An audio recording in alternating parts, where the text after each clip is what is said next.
Delivery யார் delivery யார் கொடுக்குறாங்க?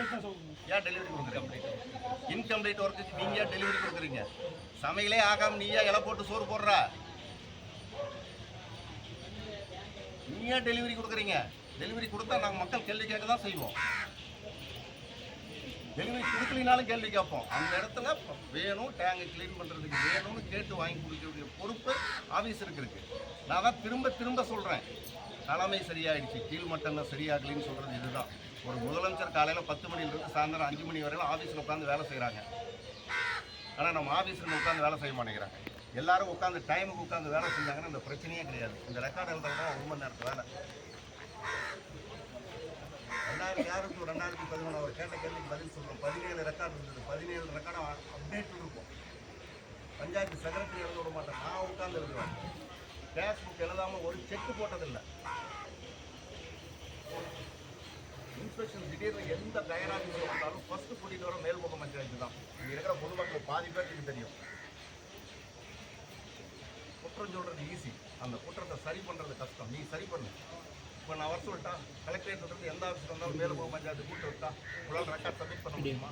நான் பண்ணேன். டெப்டி ஸ்பீக்கர் இந்த பஞ்சாயத்தில் தான் நான் வந்து ஊராட்சி தினம் கொண்டாடுவேன்னு என்கிட்ட கேட்டு நடத்த சொன்னார். சுந்தரமூர்த்தி கலெக்டர் மேல்முக பஞ்சாயத்துக்கு தான் வரும்னு சொன்னார். எல்லப்பழத்தில் கிராம சபை போட்டிருந்தோம். அன்னைக்கு போட்டது தான் அந்த வந்து கரண்ட்டுக்குனுடைய இலவச பட்டா அன்னைக்கு கொடுத்த மனு. எப்போ நடந்திருக்குது? கரப்ஷன் கவர்மெண்ட் எல்லாம் போய் ஒரு நேர்மையான கவர்மெண்ட் வந்த பின்னாடி இந்த பீரியட் போன மாதம் வந்து பட்டா கிடைக்கும். கேளுங்க, அது யார்? சுந்தரமூர்த்தி கலெக்டர்கிட்ட எல்லப்பழத்தில் வச்சு கிராம சபை கூட்டத்தை வச்சு நாங்கள் ப்ராப்பராக கொடுத்து அவரையே கூட்டிகிட்டு வந்து கிராம சபா கூட்டம் நடத்தணும். அதனால் தவறு நடக்கிறது நான் தவறுன்னு நான் உங்களை சொல்ல வரல. கரெக்டு,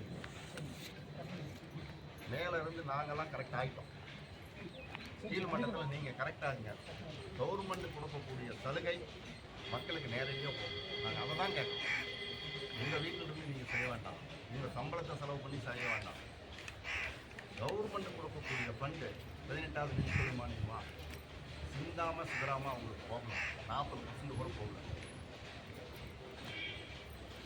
விழுப்புர மாறிட்டு இருக்குது. மக்களுக்குள்ள செலவினங்கள் நீங்கள் படிச்சீங்க, நான் பார்த்தேன். 40% கூட மக்களை போய் சேரல. வேண்டாம் சார், வெரிஃபை பண்ணி ப்ரூவ் பண்ணிட்டா நீங்கள் தான் கவர்மெண்ட் பஞ்சாயத்து.